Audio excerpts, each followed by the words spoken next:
সকাল তখন 6:30। রেণুকা দেবী তখন সকালের ওষুধ খেয়ে চা বানিয়ে চা হাতে নিয়ে বসেছেন। বাইরে হালকা বৃষ্টি, জানালার কার্নিশে টুপটাপ শব্দ, আর সেই শব্দের ফাঁকে ফাঁকে পুরনো দেওয়াল ঘড়িটার একঘেয়ে টিকটক। ফ্ল্যাটটা বেশ বড়, কিন্তু একলা মানুষের কাছে বড় ঘরও কেমন যেন ফাঁকা শোনায়, যেন প্রতিটা দেওয়াল নিজের মধ্যেই একটা প্রতিধ্বনি জমিয়ে রাখে। ছেলে অরূপ থাকে আমেরিকায়, বছরে একবার আসে। মেয়ে বিয়ের পর ব্যাঙ্গালোরে। এই ফ্ল্যাটে এখন শুধু রেণুকা দেবী আর তার সাথী, দেওয়ালে টাঙানো কয়েকটা পুরনো ছবি, আর নিজের নিঃশ্বাসের শব্দ। ঠিক তখনই ফোনটা বেজে উঠল। প্রথম রিংটাতেই কেমন একটা অস্বস্তি হলো তার। এত সকালে কেউ তো ফোন করে না। এরকম ফোন সাধারণত ভালো খবর বয়ে আনে না। স্ক্রিনের দিকে তাকিয়ে বুকটা এক মুহূর্তের জন্য ছ্যাদ করে উঠল। কলার আইডিতে ভেসে আছে অরূপ মোবাইল, কিন্তু অরূপ তো এই সময় ফোন করে না। টাইম জোনের হিসেব সে বড় যত্ন করে রাখে। প্রতিবার হিসেব কষে দেখে কলকাতা তখন কটা বাজে। তাহলে আজ... হ্যালো বাবু। ওপাশ থেকে যে গলা ভেসে এলো তা হুবহু অরূপের। সেই একই টান, ছোটবেলার সেই মা ডাকার সুর। এমনকি কথা বলার আগে ছোট্ট করে গলা খাকারি দেওয়ার অভ্যেসটাও অবিকল একরকম। কিন্তু আজ সেই গলায় এমন একটা কাঁপুনি, এমন একটা আতঙ্ক, যা রেণুকা দেবী আগে কখনো শোনেনি। মা, মা, আমি একটা অ্যাক্সিডেন্টে পড়েছি। তার হাতের আঙুল শক্ত হয়ে এলো ফোনের ওপর। প্লিজ ঘাবড়িও না, আমি ঠিক আছি, কিন্তু হাসপাতালে ভর্তি করতে হচ্ছে। আর আর ইন্স্যুরেন্স এখনই কভার করছে না। আমাকে এক্ষুনি কিছু টাকা পাঠাতে হবে, না হলে ওরা ট্রিটমেন্ট শুরু করবে না। প্লিজ মা, আমার কাছে সময় নেই। কথাগুলো যেন একটার পিঠে একটা হুড়মুড়িয়ে পড়ছিল, নিঃশ্বাস ফেলারও ফুরসত না দিয়ে। রেণুকা দেবীর হাত কাঁপছিল, বুকের মধ্যে কেউ যেন হাতুড়ি পেটাচ্ছে। তিনি কি করবেন, কাকে ডাকবেন, কিছুই বুঝতে পারছে না। বাবু, তুই কোথায় এখন? তোর কলিগ বা বন্ধু কেউ নেই সাথে?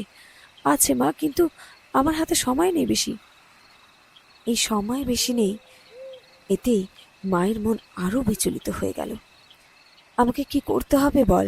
আমি তো টাকা পাঠাতে জানি না। কি করতে হবে বল? একটা লিংক পাঠাচ্ছি মা, তুমি জাস্ট...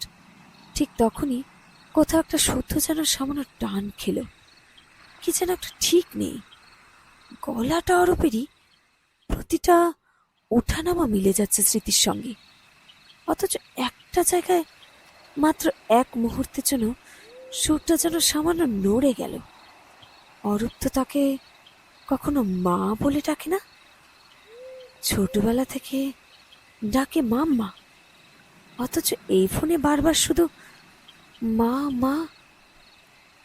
সময় যেন থমকে গেল এক লহমার জন্য। রেণুকা দেবী একটা বড় করে নিঃশ্বাস নিলেন।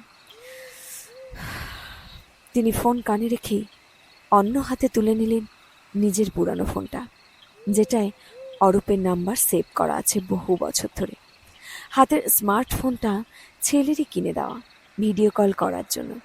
কিন্তু এই ফোনটা পুরানো হলেও ওতে ছেলে টাকা ভরে দেয় মনে করে, বিদেশে কল করার জন্য।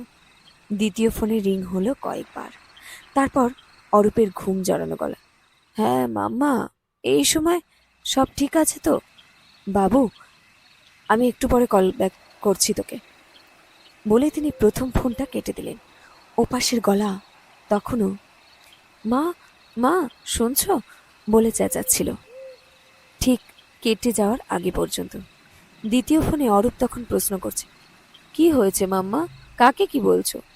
কয়েক সেকেন্ড রেণুকা দেবী কথাই বলতে পারলেন না। তারপর ধীরে ধীরে সব খুলে বললেন। অরূপ প্রথমে অবাক হলো, তারপর গলাটা গম্ভীর হয়ে এলো। মাম্মা, এটা ভয়েস ক্লোনিং স্ক্যাম। আজকাল এআই দিয়ে মানুষের গলা নকল করা যায়, খুব অল্প রেকর্ডিং থেকে। ইউটিউবে আমার একটা পুরানো ভিডিও আছে, ওখান থেকেও হতে পারে। জানি না, তবে তুমি তো দারুণ বুদ্ধিমান। তুমি ঠিক সময় ধরে ফেলেছ। ভাগ্যিস তুমি সাথে সাথে টাকা পাঠাওনি। আমি কোথায় টাকা পাঠাবো? আমি তো জানি না টাকা পাঠাতে। তবে মোবাইলে তুই ব্যাংকে সব কিছু ভরে রেখে দিয়েছিস। তুই বা রূপাই এলে ওখান থেকে সব করে দিস। আমি খালি ভাবছি, সত্যি তুই হাসপাতালে হলে আমি এত দূর থেকে কি করতাম? সত্যি টাকার যদি দরকার হয়, আরে মাম্মা, যদি সত্যি আমার টাকার দরকার হয়, আমি বা দিদি কখনো তোমাকে এভাবে ফোন করে বলবো? তুমি একা থাকো, চিন্তা করবে, সেটা কি আমরা বুঝি না?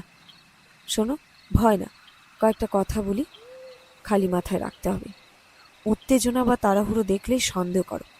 প্রতারকরা ইচ্ছাকৃতভাবে এমন পরিস্থিতি তৈরি করে যাতে চিন্তা করার সময় না পাও। সরাসরি টাকা পাঠানোর আগে সেভ করা পুরনো নাম্বারে নিজে ফোন করে যাচাই করো। যে নম্বর থেকে কল এসেছে সেটাই ভরসা না করো, যেটা তুমি আজকে অলরেডি করে ফেলেছ। পরিবারে একটা কোড ওয়ার্ড ঠিক করে রাখো, যা সত্যিকারের জরুরি অবস্থায় ব্যবহার করা হবে। কণ্ঠস্বর নকল করা গেলেও এই শব্দ জানা সহজ নয়। এটা কালকে আমরা 3 জন করে নেব। অচেনা লিঙ্কে ক্লিক বা তাড়াহুড়োয় কোনো অ্যাপ ইনস্টল করবে না। সন্দেহ হলে পরিবারের অন্য কাউকে বা পুলিশের সাইবার হেল্পলাইনে জানানো, ব্যাস। ফোন রেখে রেণুকা দেবী অনেকক্ষণ বসে রইলেন জানলার পাশে। বৃষ্টি তখনও পড়ছে। দেওয়াল ঘড়িটা তখনও টিকটক করছে, যেন কিছুই হয়নি। কিন্তু তার মনে হলো, প্রযুক্তি যত এগোচ্ছে, প্রতারণাও যেন ততটাই সূক্ষ্ম আর নিষ্ঠুর হয়ে উঠছে। এমনকি আপনজনের গলার স্বরও আজ আর নিশ্চিত ভরসার জায়গা নয়। একটু সচেতনতাই সবচেয়ে বড় সুরক্ষা। কলমে আত্রি চন্দ্র। এই গল্পটি কাল্পনিক, তবে এআই ভয়েস ক্লোনিং ব্যবহার করে আত্মীয় পরিচয়ে প্রতারণার ঘটনা বিশ্বের বিভিন্ন দেশে ইতিমধ্যে নথিভুক্ত হয়েছে।